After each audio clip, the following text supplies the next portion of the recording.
Greetings everyone, and welcome to another Zendikar Rising Traditional Draft. Okay, pack 1 shows some interesting choices. The rare is of course nice, but after all it's just a 4-mana 4/3 flyer, which is of course very good for a 4-mana creature. But there is a Journey to Oblivion, which just might be the better white card in the pack. How about the other uncommons?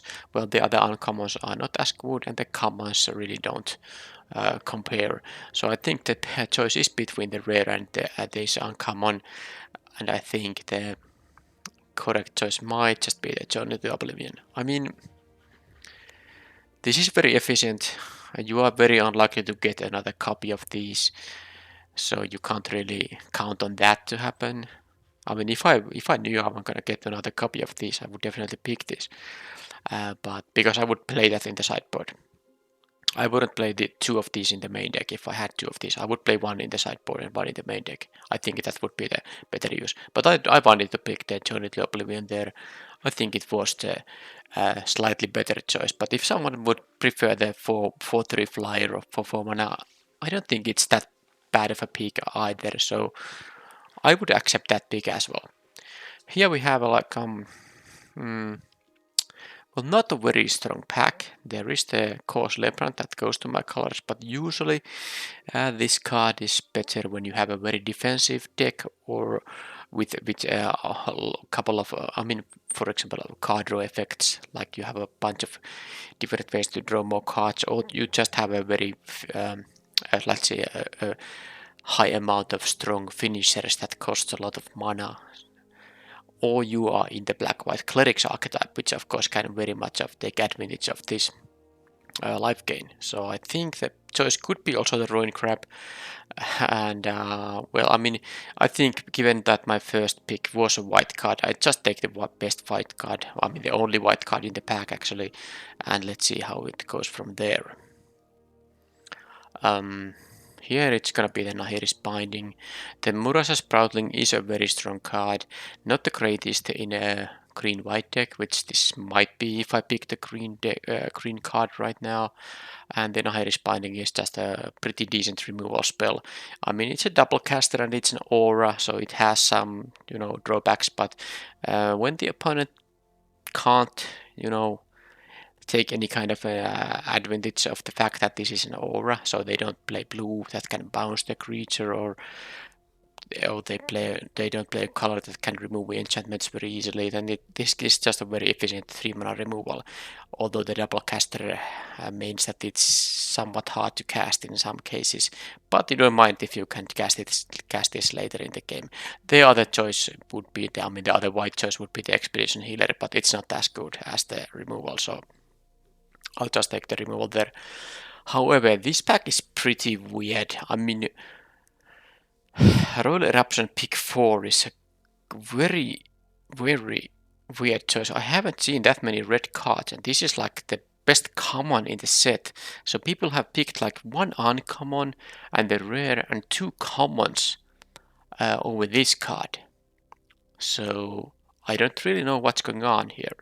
Also, this uncommon is very strong, and the Kalni Ambush is a very good card too, so it seems that green is very open. This is the best card in the pack, but I might just pick the Adventurer because I haven't seen that many the red cards in here.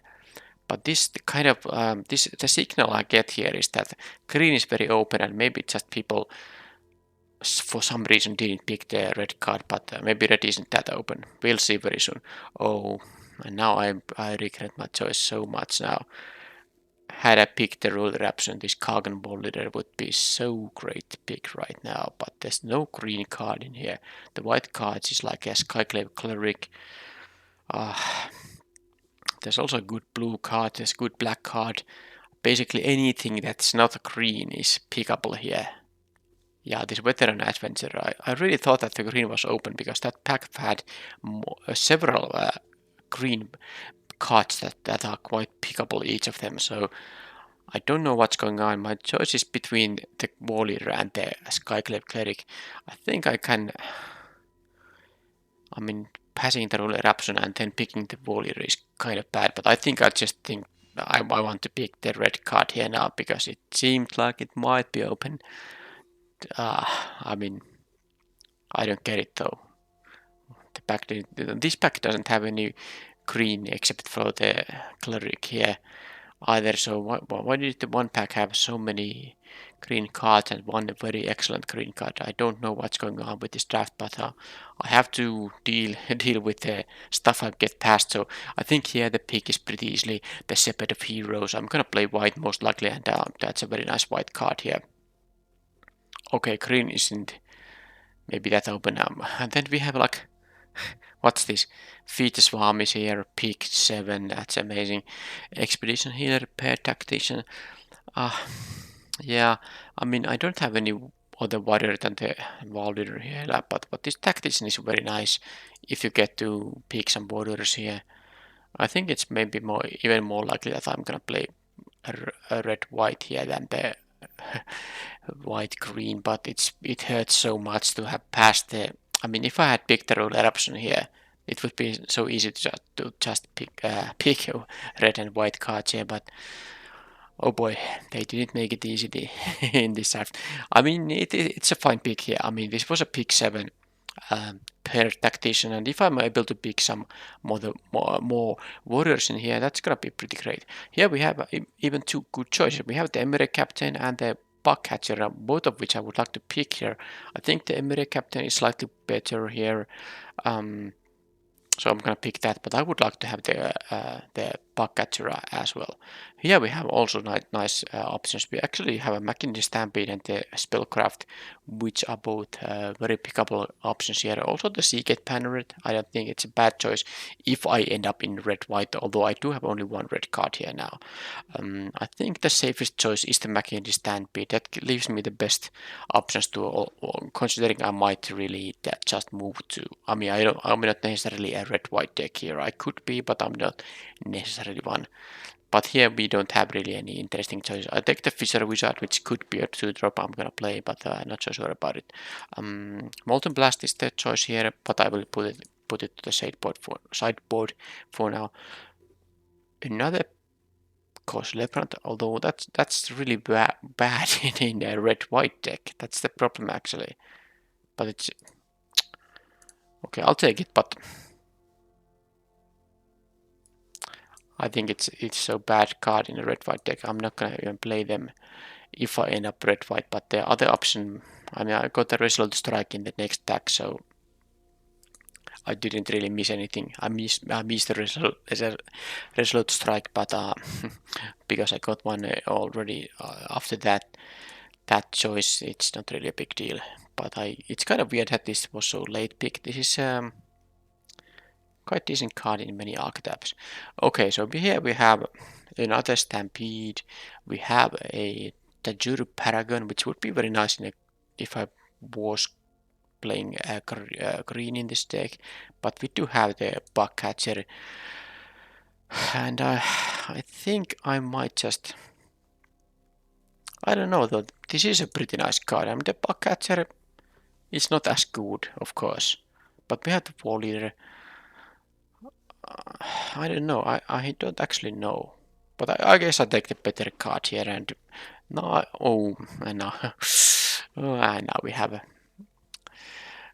another difficult choice. We have the Tangled Florahedron. We could take the Akiri. I don't have any equipment yet, but I might pick something. I mean, this is pretty nice if you have like a 2 equipment cards in the deck.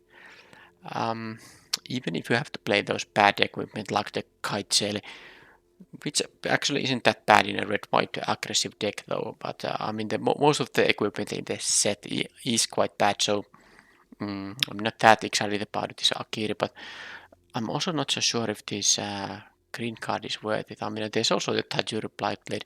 The white cards aren't that great. Blade Master, no. Vastwood Surge, I mean, this is very hard, I think. It's very hard. Maybe I'll take the Blade Master. Yeah, I'm gonna play white anyway, and this is a 2-drop. I mean, that's actually quite hard. And here we have two excellent black cards. What is this? Okay, I'm gonna take another Journey to Oblivion. So I'm gonna play white and maybe I'm gonna play either green or red in addition to that, but I have no idea which one it's gonna be. So I'm gonna take another journey here just to keep my options open. The healer is a fine 2-drop, but I don't think I'm gonna be worried about 2-drops right now. This is a black-white land, so not gonna help me here. There's a root grazer, which is pretty nice. There's also the bug catcher here, so now it's really a tough decision. I mean, the green cards I have are the Paragon and the Adventurer. The red cards are Fisher Wizard and the Warrior. Okay, the red cards are worse here, so maybe I'll just should play white-green here, but this is not so easy. Yeah, no, well, okay, I guess I can have here yet another bug catcher. I mean, the bug catcher is a very nice 2-drop in an aggressive deck that has a couple of different party creature types, and this would be like my third or fourth bug catcher if I chose to draft red earlier here, but can't help it much. Now I think after the root grazer, I'm just gonna take the Scythe Cat. It's a very nice 3-drop here, so let's take it. Another wall leader, come on, and another bug catcher, and no playable green here. I mean, on other than sideboard cards. Uh, okay, this is hurting me a bit because this. I mean, had I known I'm gonna get another wall leader here, I would have just gone to red white warriors here, but it doesn't happen right now. I think the best sideboard card here, it could be the smite, it could be the broken wings. Let's take the broken wings. I think I'm locked in the green white already here, but that's really nasty that I got the so late wall leader there as an option to pick. Yeah, I can't say I'm happy about that. Yeah, we don't have anything exciting. I guess I could take the Space Plus just to have playables, but it's not really the greatest card in the green-white deck, but I mean, it might just be the best choice there after all. Yeah, I'll take the Gnarled Colony. Yeah, I'm gonna play the green-white archetype here, so I'm not gonna change my preferences there anymore. And this is like the millionth co-celebrant here, but it's just, I mean, I have two already. I'm not even sure if I'm gonna play both of them, or maybe even I'm not gonna. It could be I play none of them. So yeah, I take the Outrider. Yeah, I can't say I'm happy about this draft so far. I'll take the 3-mana 3/3. I mean, it helps with the Journey to Oblivion, different creature types. I guess it's fine. Yeah, I won't be having that many clerics because I have like 3 clerics here. But the Adventurer and Paragon are okay. I can take the 2-drop here, but I'm not sure how I should really. Okay, I got the Smite for the sideboard as last pick. That was a good one. I'm gonna definitely. Oh man, another roller option. If I had moved to, let's say, if I picked the first roller option over the veteran adventurer, I might have just had a very good red white deck here, but I think, yeah, I moved to red green white already, so, and this is of course a very nice card. I mean, I'm gonna pick this and be happy about it anyway. So I'm just kind of, you know, if I had 2 roller options and 2 of those Kagan warriors, that would be a very nice deck as well. But maybe the green deck can also be a very good one here. It's possible that I'm gonna get a good green white deck, and I shouldn't care. Oh man. Yeah, now I care about it. If I could get another roller option here, I would have 3 roller options here. Yeah, that would be a pretty nice white-red deck, but since I passed all the roller options, I guess I passed my third roller option as well, and I'll just pick the Rabbit Bite and hope that my green-white deck is gonna be strong enough to get me a couple of match wins. Okay, the Fledgling is good, and it's pretty easily the best card for me here, so I'll pick that one. But oh boy, yeah, that was the one decision. Uh, yeah, I picked the first veteran adventurer when the pack had like the only red card here was there was a roller option, and before that there weren't that many good red cards. I don't think at least. So, and it had a veteran adventurer and other good green cards as well. So it was a reasonable assumption that green was open while the red maybe wasn't that open. But I mean, that did not turn out to be the case. Here it's gonna be a 2-drop all the secret colors. So I think I have a couple of different creature types. But I might just take the 2-drop in here. Yeah, it might be. Yeah, I have enough late game stuff in here, so I'll take the 2-drop. Yeah, well, I mean, this pack is not that great. There are good red cards here. Could have a ton of bug catchers, for example, but I don't think that helps me much. Well, I mean, my tactician wants me to run a lot of warriors. I have 6 here. Plus, of course, the Paragon and the Adventurer here are warriors. But do I want to... Well, I mean, I guess I'll play the warrior here. I'm not happy about it, but whatever. Okay, here we have 2 good options. We have the Balaget Recovery and another Shepherd of Heroes. Man, I would like to take the Shepherd here, but it might just be the better choice to actually take the... Oh, this is hard, actually. This is hard. I kinda like the Shepherd more, but it's not easy. Okay, I'll take the Shepherd, but I think that was a hard choice. Okay. The Cleric is a good root drop to have slash land, but there's also this Rogue.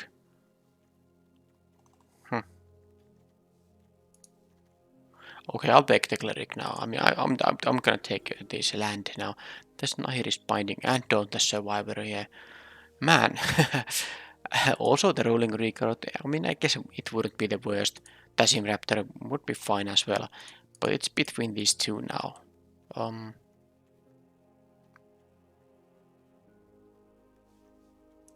Okay, I'll take the Binding. I need removal in this deck, but that was a pretty...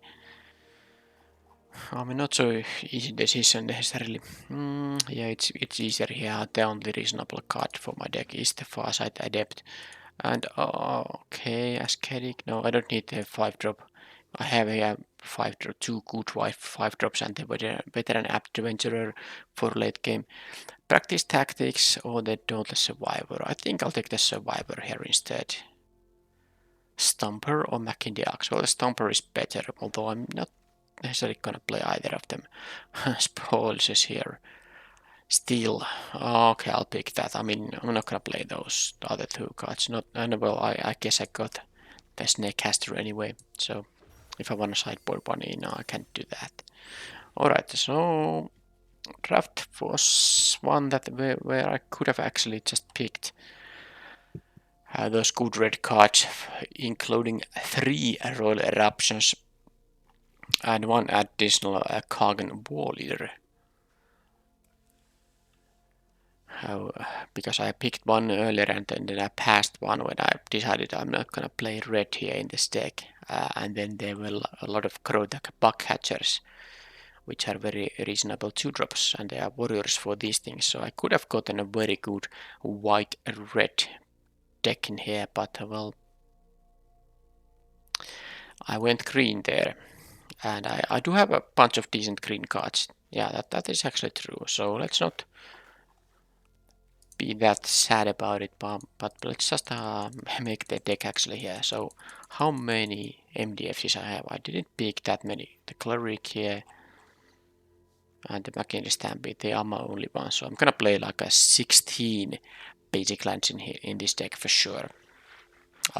Which means I'm gonna cut 7 cards in here. How many creature type payouts I have? I mean, the Emeria Captain wants me to run a bunch of non-warrior party creature types. 2 wizards, 8 warriors, there's a lot of warriors.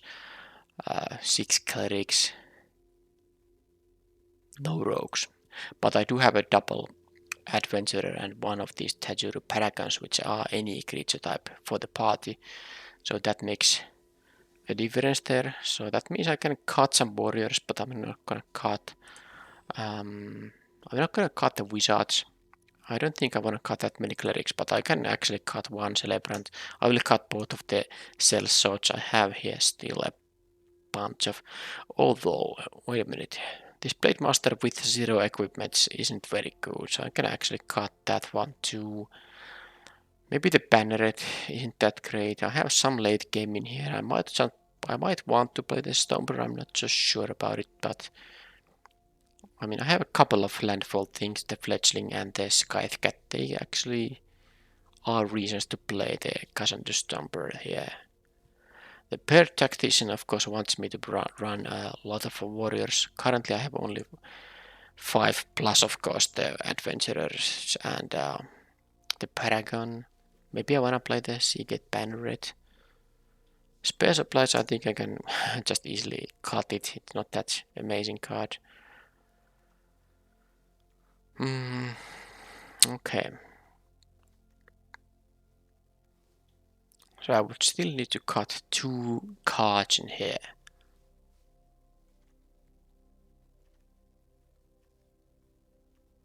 How many clerics it is? 5 still. So,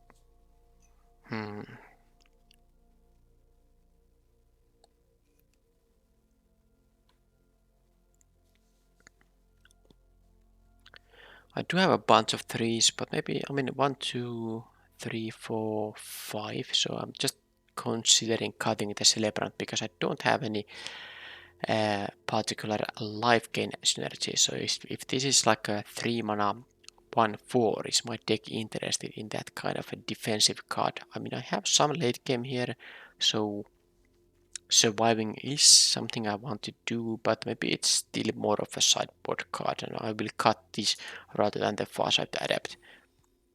Also, the Adepts are my only wizards here, so I might want to have the wizards here rather than the clerics. I'll still have 4 clerics in here, so although 2 of these are 5 drops, and well, this is 2 drop and this is a 2 drop, okay. So maybe I still want to cut the 1/4 cleric here for now, but I'm gonna cut one card. I don't think I'm gonna run 15 basics and 2 of these MDFCs. I wanna play 16 basics in this deck, which is going to mean that I will cut one more card. But it's not such an easy decision here. I mean, the Gnarled Colony doesn't have any creature type, but it's a 2 drop, it's a 5 drop. I mean, there's some value in that. Stomper, I mean, I guess it could be the Stomper. I mean, given that, I mean, I have 2 landfall guys, the Fledgling and the Scythe Cat, which do want me to return lands to the hand, and I also have 2 of these MDFCs, which kind of also want me to be able to return the lands in hand. But I do have this double Shepherd of the Heroes, Shepherd of Heroes, and double Veteran Adventurer, which can be also quite expensive cards. So do I want to play an additional 6 drop in addition to them? I mean, the Seagate Banneret isn't gonna be that great, but I do want to play a bunch of warriors because of this Paired Tactician. 1, 2, basically it's 3 early warriors, and then we have this Emery captain and the Capita Outrider here. Let me see how many. Okay, I have 4 clerics. There's still no rogues and 2 wizards. And the warriors don't. I mean, I'm just considering this Emery captain. So if this can be a 3/3, it's fine. And by itself, it's also always gonna be a 2/2 because it's a warrior. So I need a wizard or cleric or a rogue. But I don't have a rogue. But I do have the Tazuru Paragon. So I also don't have that many 4 drops in here. So maybe I'll play the captain anyway, and okay, I guess this is gonna be the main deck. I'm not really a fan of this deck, but I mean the Veteran Adventurers, they can be like 5 mana cards, maybe even 4 mana cards at sometimes, so yeah, it's not the greatest deck, but I I guess I have 2 Nahiri's Bindings and 2 Journey to Oblivion, so I can remove some guys, and then I have these flyers, I have these big guys, this thing grows, this thing grows. I have a mana curve here still, as you can see from here. I shouldn't miss place too many, and yeah, okay, fine, let's do it like this. 70 white cards, 8 green cards, and double white twice. There are no green double casters unless when I kick this thing, then it's gonna be double green, but no other ways to do that. So actually I think I'm going to play, I have 2 white choices here already, so I'm gonna play like maybe 8 green. Yeah, 8 green is fine, I think. I mean, a lot of my 2-drops are green, so I need to have a green source in my starting hand, but I don't need any more than 1 green source. So I think I'd rather play 8 green sources and 10 white sources than 9 and 9. Yeah, this double caster white, I want to have access to white. So this is the mana base. 10 white sources, 8 green sources. Alright.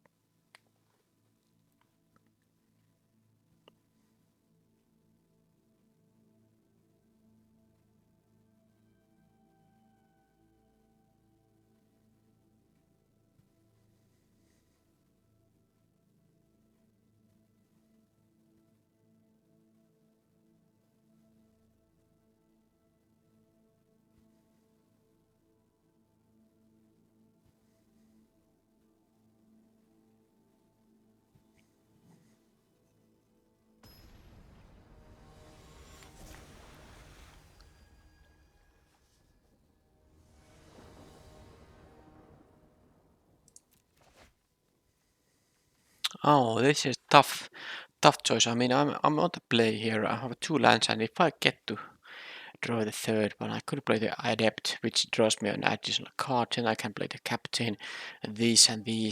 I think it's the potential to have a good start in here is too high, so I'm gonna keep it. I do need to draw the land or a 2-drop. At least the opponent mulligan to 6 here, so maybe they don't have an ideal opening. They kept 6. Maybe they don't have an ideal opening hand either, but if I miss my third land drop a couple of times, that's gonna be bad here. I mean, now I need to draw a land or a 2-drop. If I don't draw either, it's gonna be bad. They had a 2-drop there. Okay, that was great. Now I think things are quite nice. I get another draw here, and I have the rabbit bite anyway, and I draw through the 4th land here, so things I think are quite nice. Especially if opponent taps out here. But they do not. Well, still I'm gonna play the 4 mana card. It's the only card I have here, so if they counter this or something, or kill this Adept, I mean, I can live with that.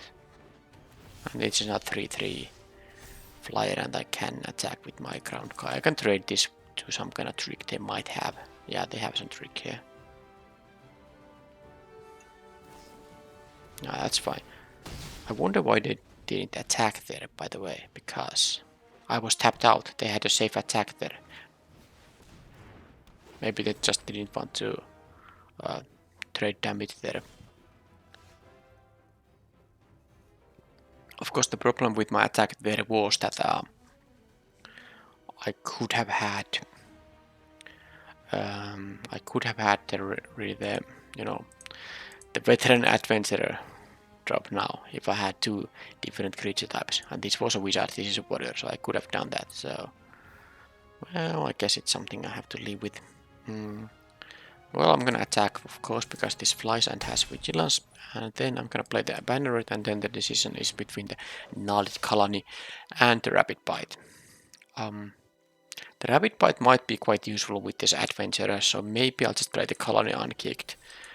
If I draw my forest right now, which would enable this to be kicked, I can still play the Sephiroth heroes or the veteran adventurers, so I don't need to really wait for that forest there at all. Okay, that's fine.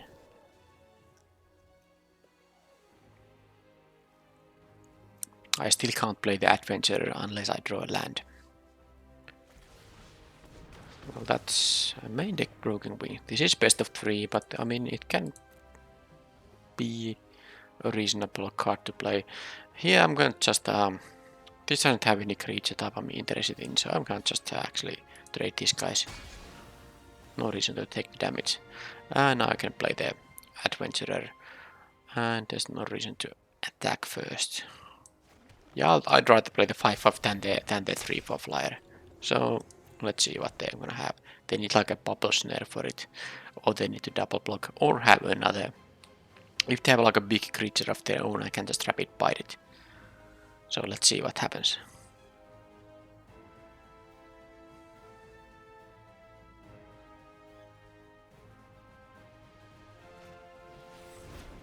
Okay, they kicked that thing, so that means they can't do much this turn, but they did get their mountain there, which means that they are maybe having something decent there going on.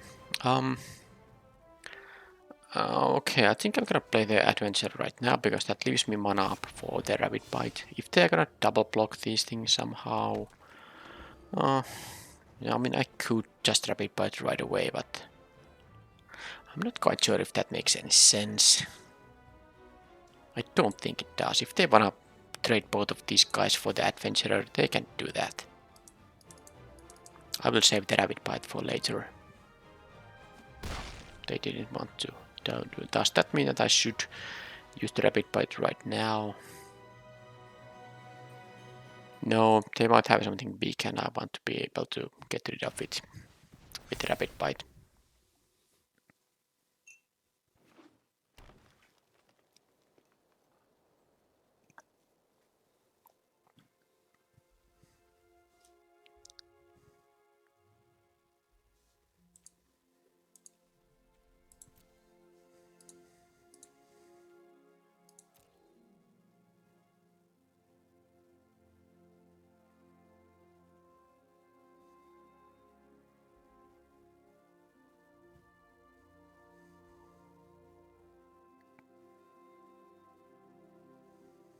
Okay, so the opponent is thinking about their play.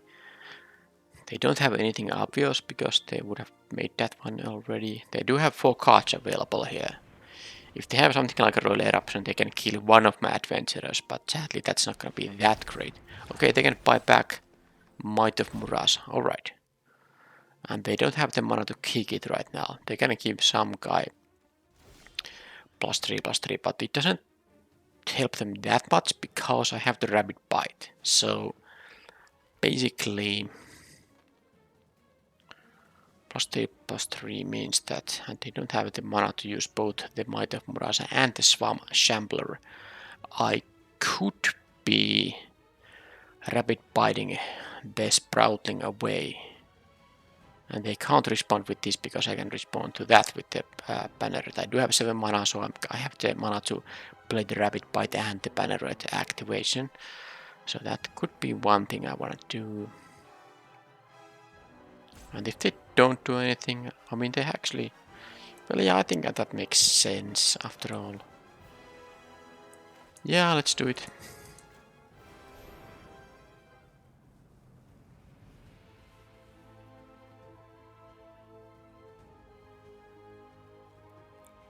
Because I can threaten 12 damage here anyway.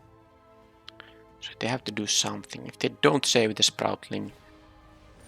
Oh, they had that. Well, I mean, that's sad, but something I can live with because they can't double block unless they're gonna...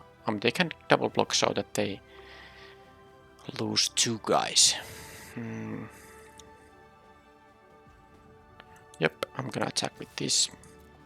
I'll play either the flyer or the adventurer post-combat. I will have mana for either, even if they double block. And they double blocked, so that's fine. I think I'm gonna play the flyer here, perhaps. let's say they have the +5/+5 for this thing. Yeah, they can. Okay, I'll play the flyer here. I force them to have a answer to the flyer here.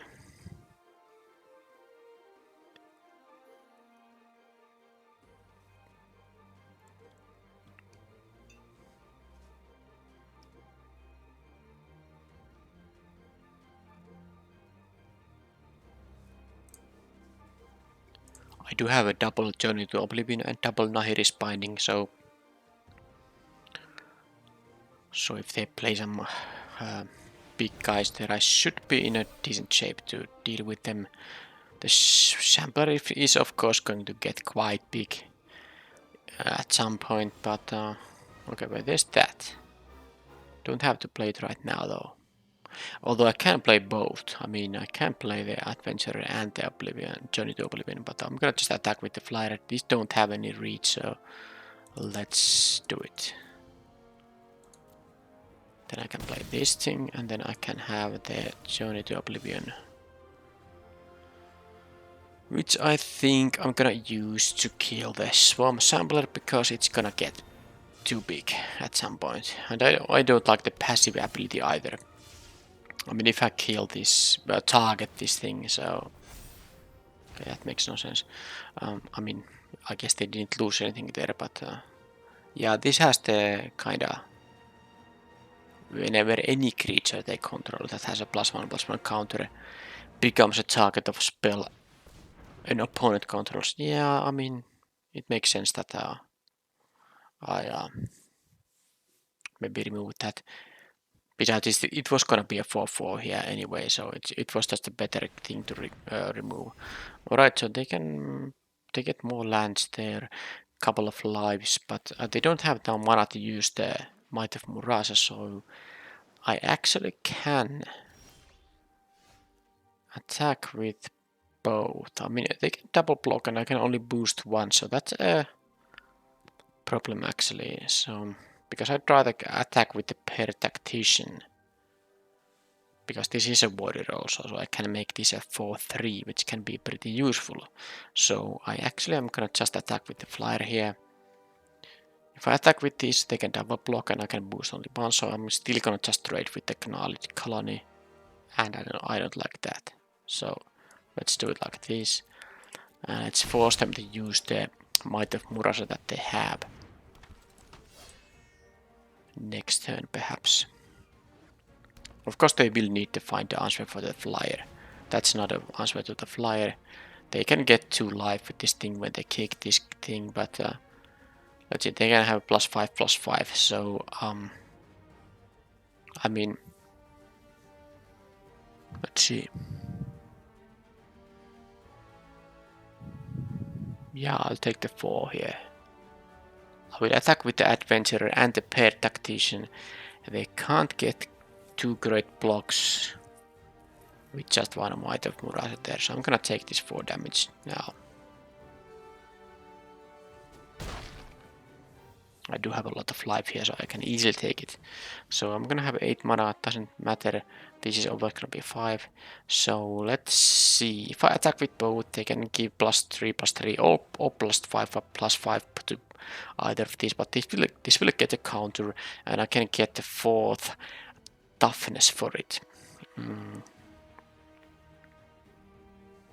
So I don't think they have that great of a blocks there. So I'm gonna just attack with these. Everyone but the banner right here. I mean, they can use the bailout to block the tactician and the adventurer. Yeah, they can do that thing, which is, I think, fine. They will take 4 damage here and they will lose next turn. No, they won't because they get 2 life here. Yeah, okay, whatever. But they will lose in a couple of turns anyway. And they don't have that much of a clock in there. I don't think I need to play the land right now.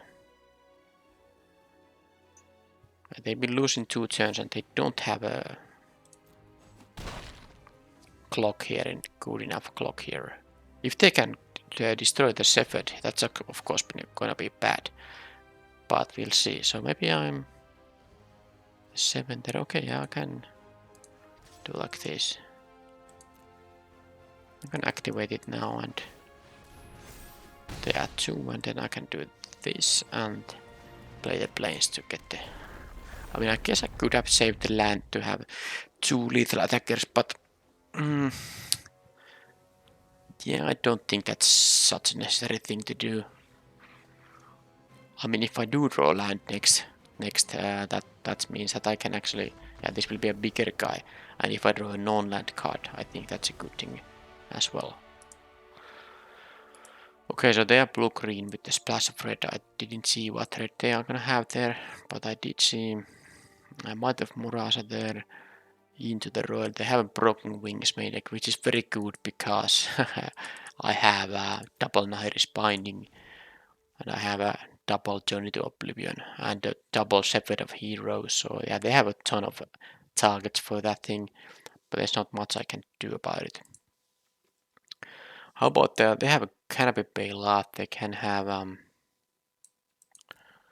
Nalit Colony. I mean, the Smite the Monsters could be something I want to play, but I am not so sure about it.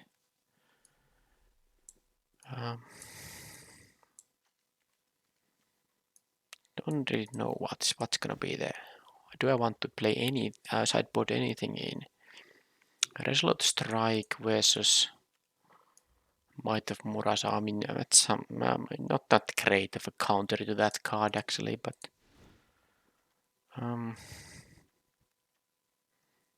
yeah, I guess there's not really that much cards I want to be cutting here, so I'm gonna actually just play with this same configuration.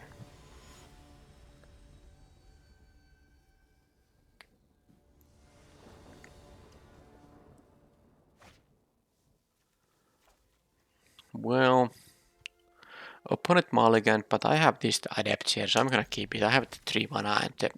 Okay, they mulligan the 5 actually. 4.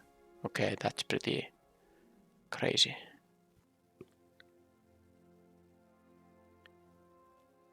They are blue-green splash red. I didn't see that many, red cards from there, so I don't think their mana is that inconsistent after all. But yeah, that's what they had to do. Mulligan to 4. I have a slow start myself, so maybe they have a chance here because they get the extra draws. Well, with the Roost, I mean, they actually have a decent chance now. But of course, I will get the draw myself too. But and I got that green. I can kick this on turn 5. Sampler. Yeah, so Stampede might be a pretty decent one also at some point. But let's just attack with the Adept here. I think I'm gonna just play another Adept. No reason to kill any of that right now. No, let's play an Adept here.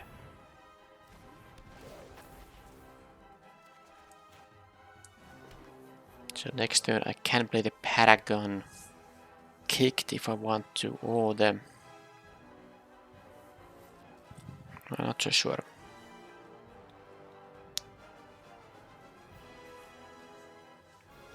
Okay, they don't have anything right now.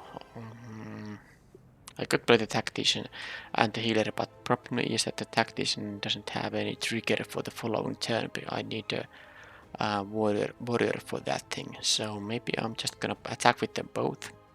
If they double block and use the Sampler, it's fine. I can just trade with the Sampler and then post-combat play the Paragon. Yeah, let's do that. I mean, they did mulligan the 4, so they are very much of an underdog here. The Roost of Drake is a good one, but they need the 4. I mean, they need to have like a... I mean, I guess they could have a Shell Shield, which they did. Pretty funny, actually. Well, they can do that.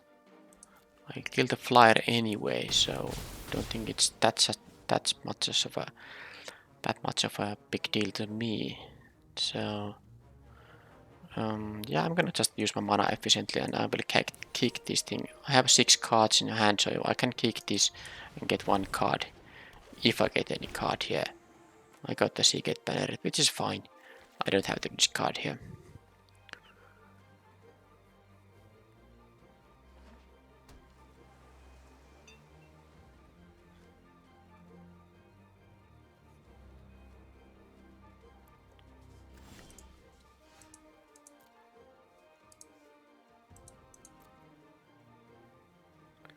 So the Scythe Cat will be useful on a turn when I have a land drop. I don't think I'm gonna want to play the Stampede as a land in here. I'm just going to attack. No, I mean, I guess I'm gonna just play this thing and then the McKinley, the Capita Outrider. Outrider actually is going to boost the Paragon, I think. So they can't just trade with the Survivor there.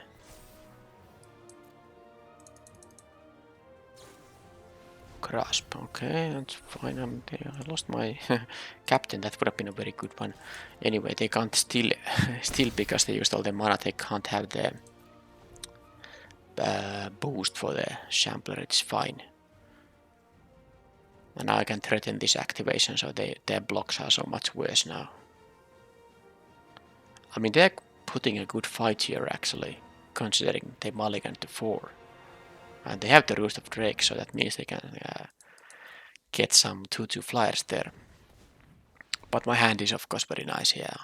I should be able to deal with most of things that they have. Okay, well that is gonna give them a 2/2 flyer at some point. Without being kicked, that only makes them gives them +0/+3. So what does that mean here? I think it's gonna mean that I'm gonna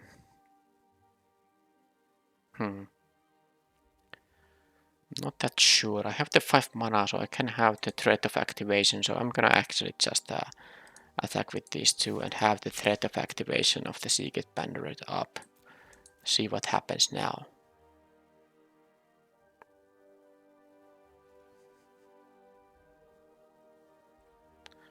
They take the damage. I'm not gonna activate it now. I'll just deal 6 instead of 8. Yeah, now I can play more guys here.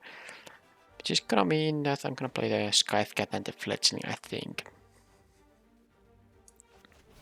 Yeah, if I draw a land, I mean, I can always play the Stampede as a land as well, but I think the more realistic version of things is that I actually play the Stampede as a spell.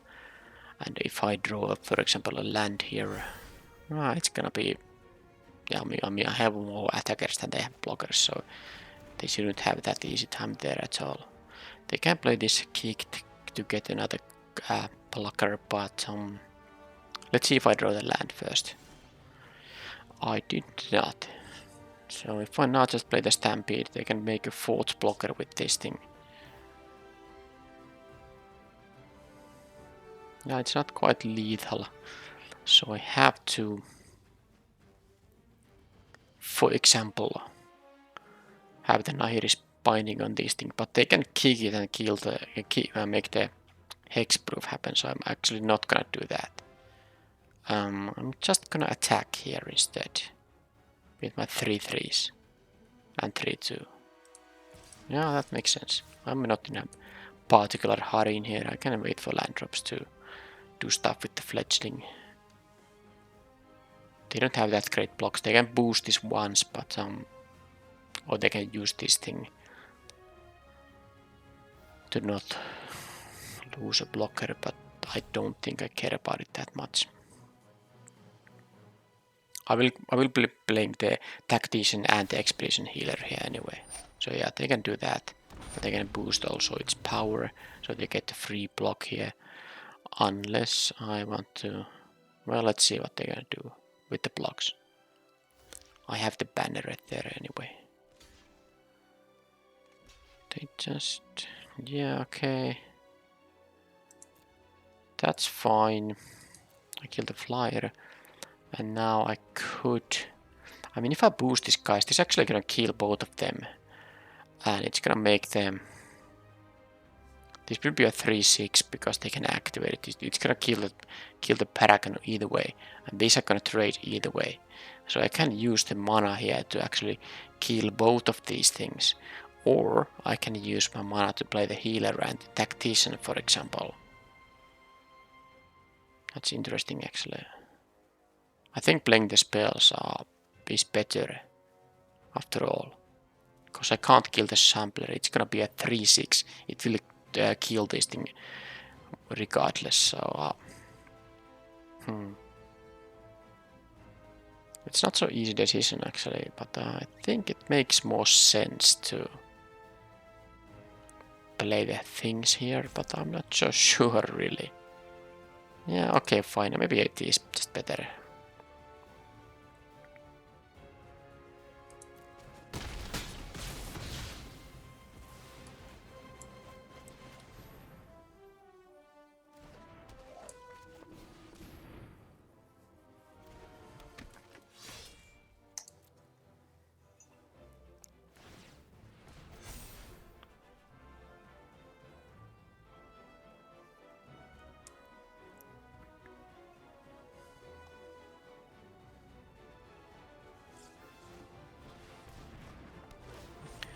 Okay, now the opponent is not having that much stuff. Well, that's good. Now I get the landfall triggers. And I can play the Mackenzie Stampede, and that should be the victory here. I mean, at least almost, because this will be a 4, this will block. This will be 4. Yeah, let's keep the... I mean, I think this is the... I mean, I guess I could play the Nahiri's Binding and the Rapid Bite as well. Yeah, that's something I can do. They have 1 green mana available, which means they're gonna boost this and that's it. So if I play the Stampede, that should be fine. Okay, yeah, I think because this thing is gonna trample.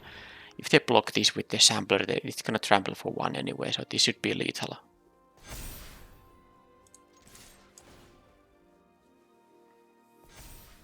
They have to jump the tactician, they have to... Well, they will take 4 here, they don't have enough blockers here. Because of the trampler here, actually. Otherwise they would have had. But this will... They need to double block this if they don't wanna take any additional damage, and... Yeah, that's not gonna help them. It's still gonna be 8 damage, no matter how they block here.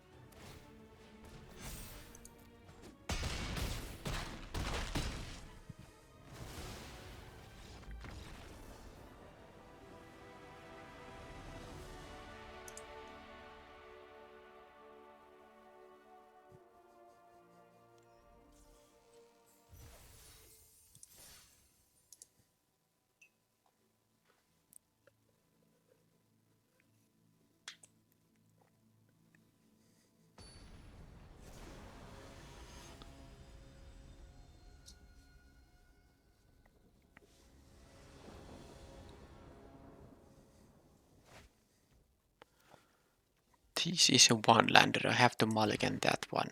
And this is a 2-lander which doesn't have any green, but I'm gonna have to keep this one. And the card I'm gonna cut here, I mean, the Tazuru Paragon is so nice, it's a warrior for this thing. I think I'm gonna take lose the Shepherd of Heroes instead. I think it's more likely to draw 1 green source before I draw 3 any mana sources to cast this thing. So yeah, not a good hand still, but what can you do? I'm not gonna mulligan to 5 this kind of hand. Alright, they have that thing. Okay, I still have the Journey to Oblivion. Okay, cancel. I had to, meant to play the land, so I need to get this guy killed ASAP. They can play another creature and boost that thing, and they will do that if they're smart. Okay, that's good, because as long as they don't get any other creatures there, I think it's fine. Next turn I have the chance to play the Journey to Oblivion, and I will of course Journey to Oblivion this Aspirant. If they play a creature and they put a counter on that creature, I mean, it's something I can survive. I mean, okay, well, that was actually pretty nice for them. Well, at least they... okay, that was good for me, because at least they gave the counter to the aspirant itself, so... Will I lose one counter from this guy, but I have to do this thing. This thing is just gonna win the game, so now this can trade here, and if they don't have any... too much pressure here, I can actually stabilize, but it's not gonna be easy. I can bind in that. This will trade, it's fine. And I can play there. I can only... I can't double spell here, but at least next turn I can play the binding and the tactician, so that's good. Alright, so let's do this and this and take 3 next turn. But yeah, I do have the binding for the shepherd, so things can be still good.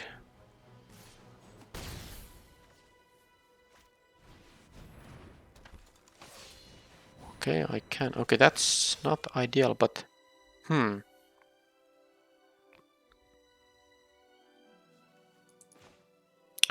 Well, I'm gonna play the land, of course, but... Maybe I should play the 5-5 now and take yet another 3 here. Because when they attack with these things, I wouldn't like to... I can do this, I can... I mean, I guess I can trade with the... Yeah, I mean, this will be a 4-3. If they don't have anything, I can double... I mean, I can block them both and... But yeah, I'm gonna still play this. Next turn I can play the binding and the tactician. I think that makes more sense. Of course, if they have like a removal for the adventurer, I'm going to lose, most likely. But if they don't, I can survive. But they did blow. They were... Alright, well, fine. But yeah, they were on the play and the turn, had the turn to this. Come on, this thing. That means it's very hard to win any kind of a game at that point. But they have... yeah, I don't think that's enough for the Smite the Monsters. The fact they have the threaten effect is annoying, but don't know if it's something I can help here too much. Nah. Resolute Strike could counter the Thundering Ring Rebuke, depending on what they are gonna aim it at. Yeah, maybe I'll cut the banneret and put the Resolute Strike in. Maybe it makes more sense. Not gonna make any other choices though.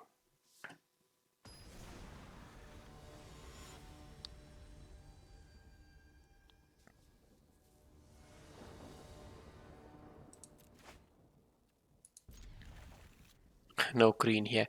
I mean, I have a 10 and 8 mana sources, so it's pretty weird that I don't get those starting hands here, but yeah, I mean, if I had a forest here on turn 2, actually I could have had a very nice 2, 3, 4 curve here, but no such luck. At least opponent missed their 2-drop here. But I didn't get my 4th land. I would like to play this as a 3-3 next turn, but it's not gonna happen unless I draw a land. Okay, well now there's a...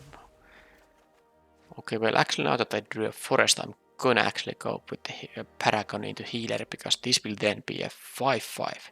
No, not the, this one. I mean, of course. Although if I... Yeah, maybe I don't wanna... Okay, this is... Okay, I don't wanna save it for the kicks. I mean, I'm gonna play this unkicked, because I will have the Shepherd of Heroes at some point anyway. And this is just so good. I mean, I'm gonna save all this. This is a wizard, this is a cleric, this is anything, this is a warrior. So I'm gonna actually have a 5-5 vigilance flyer here. So, well, that is annoying. That is very annoying. But I can still have a decent flyer here, and hopefully they don't have stuff to deal with it. But yeah, this is of course such a strong card here. Can't help that much here. I mean, if they're gonna give the counter to the adept, am I gonna just double block it with the my own adept? Well, we'll see what they're gonna do. I think I'll just rather take the damage and play the 5-5. They didn't even... Okay, that's good.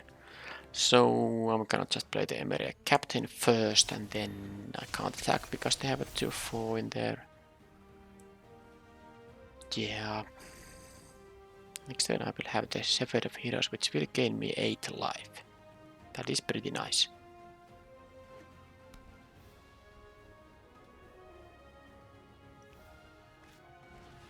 Oh, they had the removal for that. Well, that's very sad. I mean, this aspirant is just gonna win any long game, and they had the removal for that, so... And there isn't even that many removal spells. The red removal spells don't kill 5/5s. They really don't. Okay, so now I'm gonna just double block them with these things, cause why not?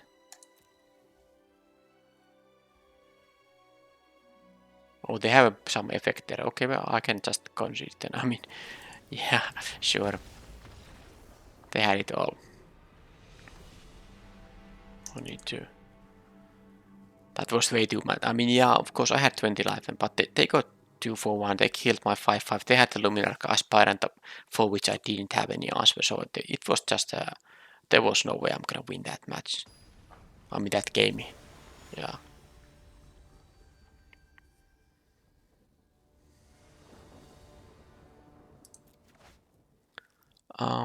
I'm still having these starting hands that don't have the colors for both sort of mana my deck has, but I do have here 2 lands, and any land will give me access to these Farsight Adepts. I guess I'm gonna keep it, and I hope that I draw a land. Even if it's a plains, it's gonna be good.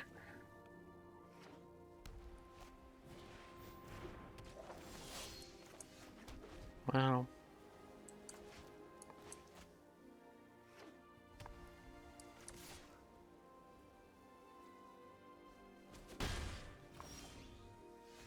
I guess that's better than a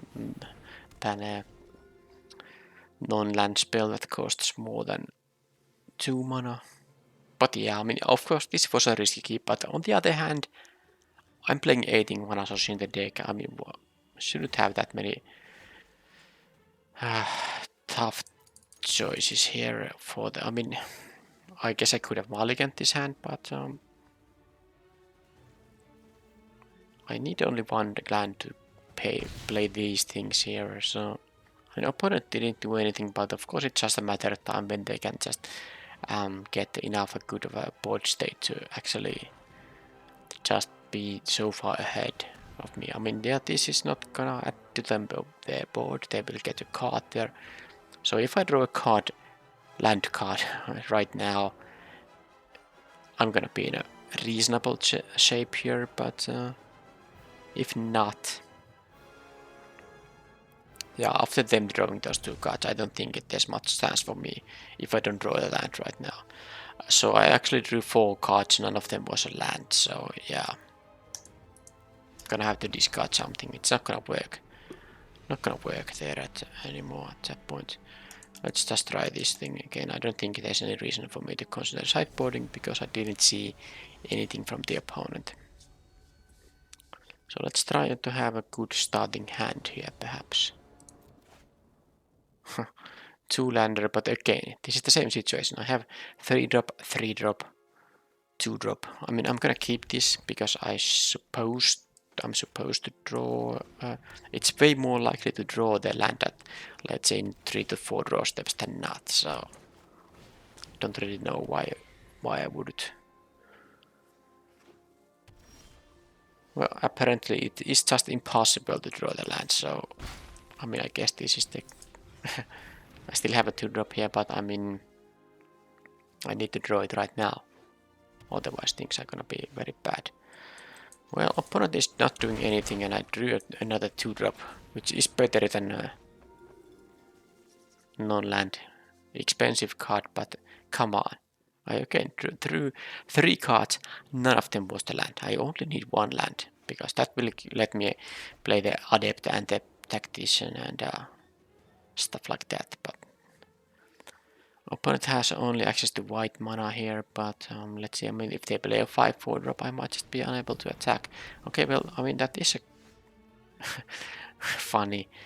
I mean, yeah, I can't attack with my fledgling, but I can attack with my two other things, and this actually gives me access to my third mana, even if I don't draw a land. So there's that. Now they get the black mana, so I'm actually in a bad shape right now then.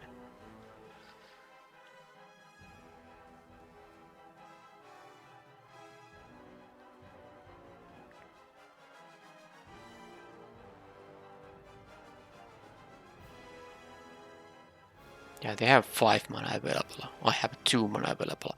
I will have 3 mana available next turn, unless they remove this Root Grazer. Okay, but that was... Okay, what does that mean?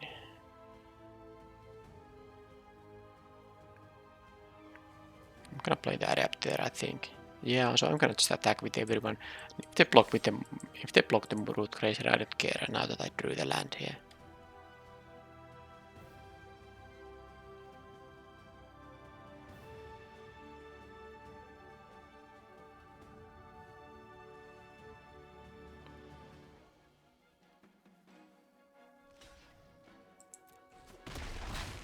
Okay.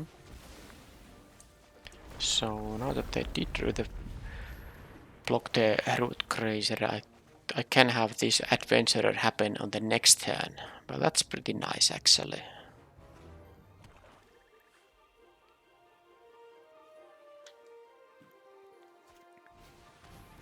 That's a good one.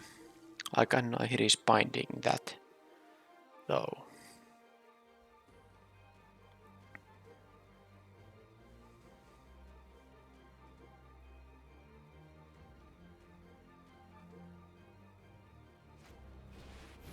Well, that's not so great for them. They can't do anything reasonable with this thing. Actually, I can force the block because I'm not gonna play the Adventurer, but I'm gonna play the Capita Outrider here instead. Yep. So, they're gonna have to block the... Well, it doesn't matter. None of these things trample, so they have to block the biggest guy, which is gonna be the whatever I'm gonna boost here. There's no other cleric here. This doesn't have a lifelink, so it doesn't matter. Yeah. They have to block the Knowledge Colony there. And they are gonna be at 1 life afterwards. So I guess I win this after missing a bunch of land drops there.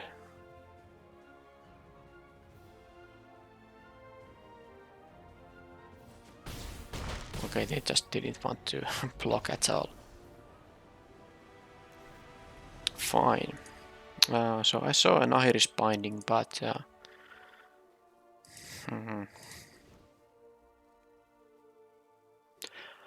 don't think it's necessarily enough of a reason to sideboard the Broken Wings in. So,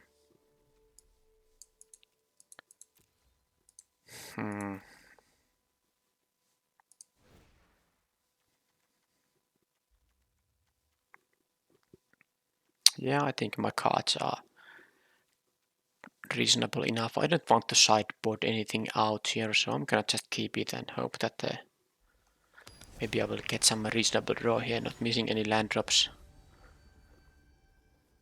And having a good starting hand.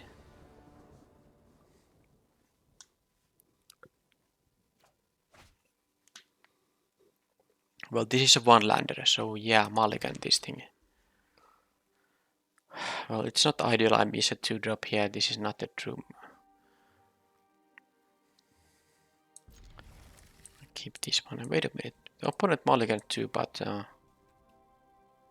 did they let me start? Because I kind of feel like they made the mulligan decision after me. Okay, they did make me start. Well, that is... I'm happy about that.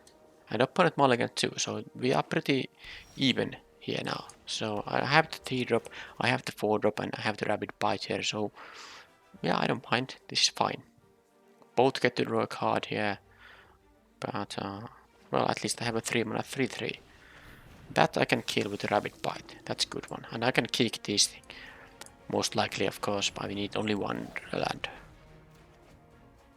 So next turn, if they get one counter on this, I can still rapid bite it.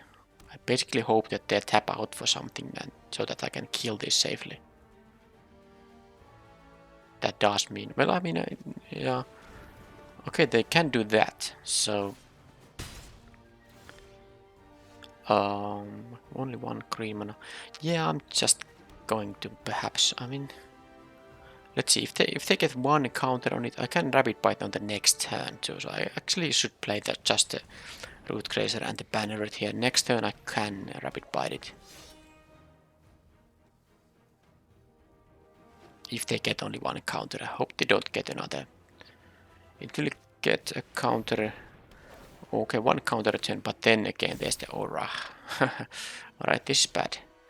That's very bad. What does that mean? It means that I actually don't have anything that reasonable to do in here. I guess I can play the Outrider here and...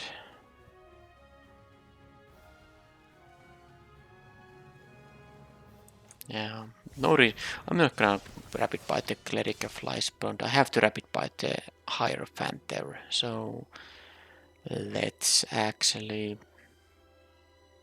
Yeah, boost the Root Grazer, and if they want to block, be my guest. I mean, they have to double block here. I will kill the Aura if they for some reason would choose to double block there. But yeah, that is a pretty bad thing now.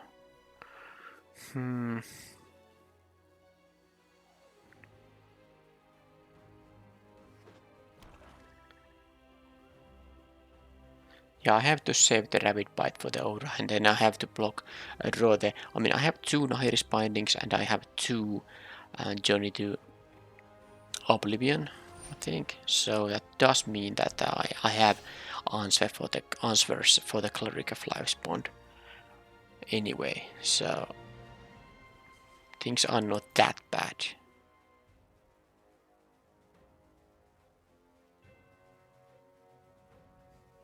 Of course, if they have something like a Blood Beckoning in there, it's gonna be bad, but I mean... Then I just lose. I mean, there's nothing much I can do about it. So here we have... I can attack with the Kabira Outrider, I think.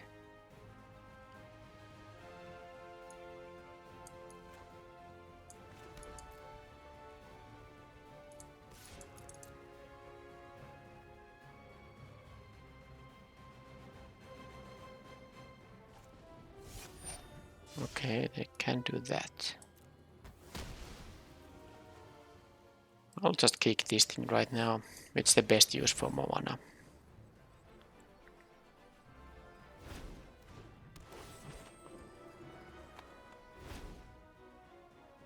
Okay, Shepherd is good.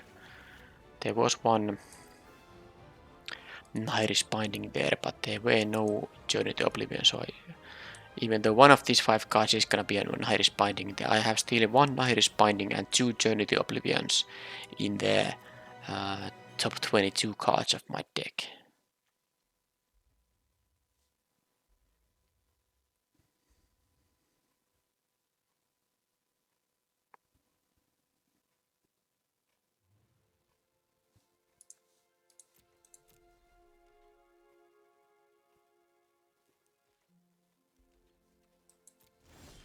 Okay, opponent doesn't seem to do much there, but they do have a 3 mana available. What does that mean? It does mean that I'm just gonna attack with the Taijuru Paragon, and if they're gonna block just with the Blade Master, I can consider pumping with the Banneret, but we'll see. I'm not gonna attack with the Root Grazer, I just rather play a 5-drop here instead.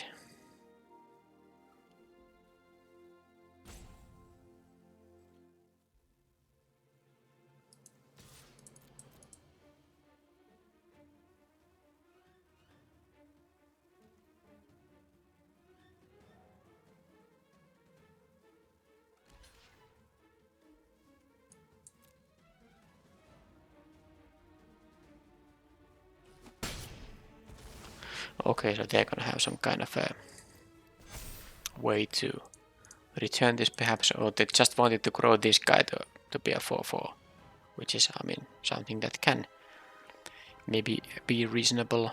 Do I want to play the Cepheid or the Gnarled Colony? Now that I have the double green here, maybe I'll just play the Gnarled Colony.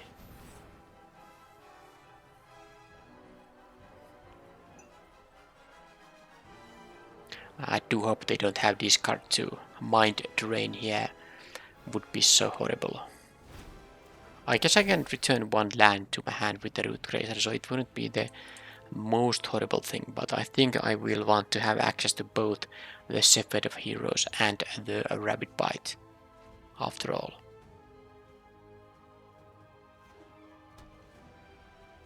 Yeah, they're gonna return the Hierophant, it's pretty obvious.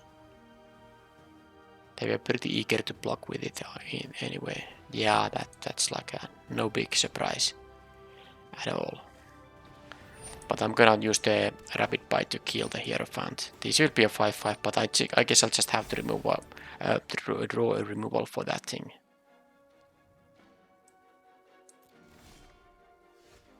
So I can play the Rabbit Bite too. I guess I can attack with the Gnarled Colony as well. Yeah, I'm just gonna kill this first. Then I can have the 5 mana available to attack with the Gnarled Colony. They can't block with the Cleric of Life's Bond unless they are willing to lose it. Unless they have the 1 mana +2/+2 effect in their hand. If they have it, then they have it.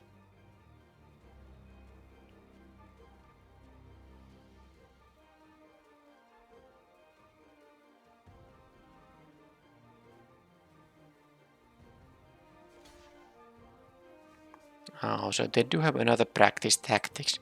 Can't imagine they're gonna make this block otherwise. Well, I mean, that's the only reasonable play I can make. Okay, they trade. So they have another Blood Beckoning.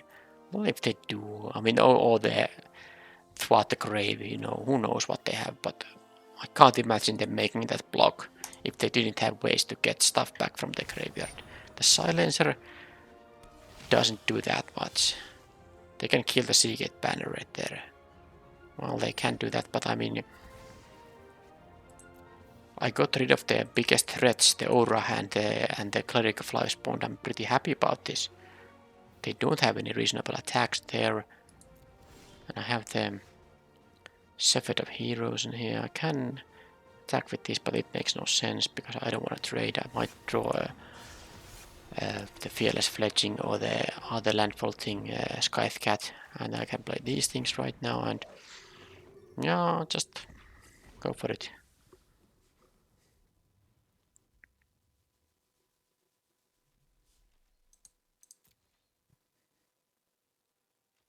Okay, so they don't have ways to return these things.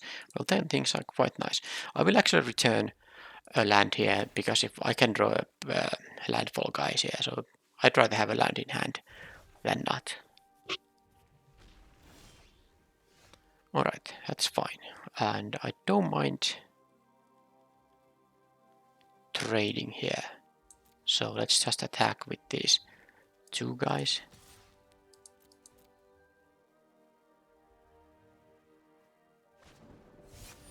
Okay.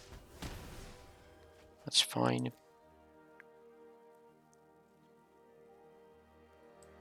They took the damage. Okay. Let's do that and let's play the land here and I can return a land. End of turn.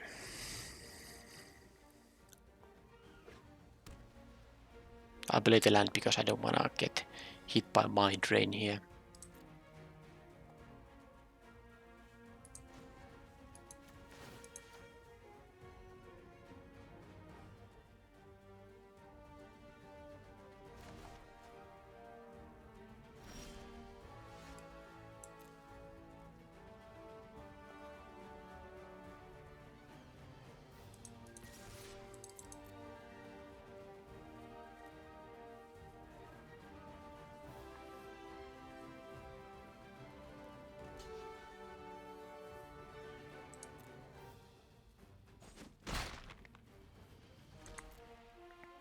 Did they really jump block at this point when they had 19 life?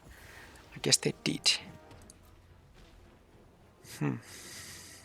Well, I don't mind. That's not good enough for them.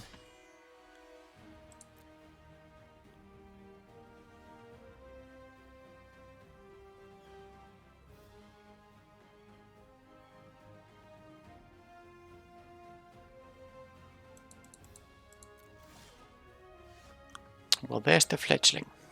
Good. They can double block the adventurer, which I wouldn't mind at all.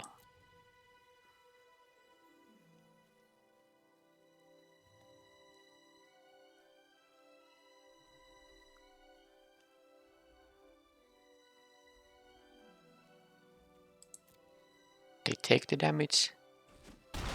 Okay.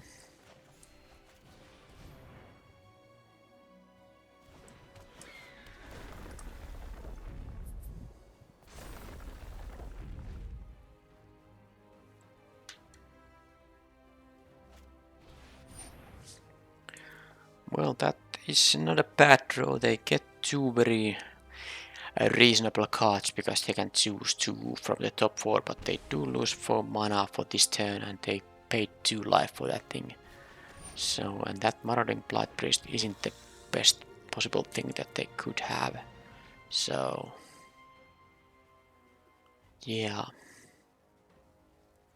I'll return a planes to my hand just to be able to trigger this fledgling either way. And I think I'm just going to... Don't think it matters much, but I'm going to use this thing.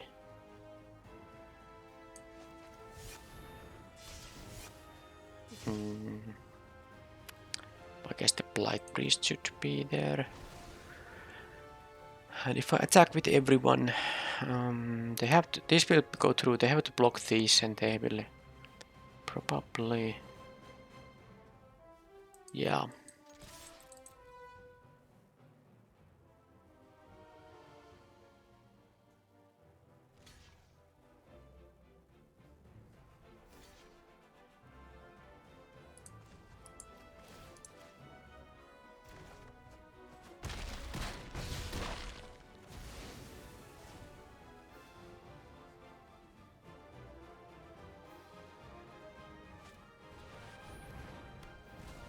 That's not good enough. Yeah, my flyer will be able to kill them. So let's do this, and then I can just attack with everyone.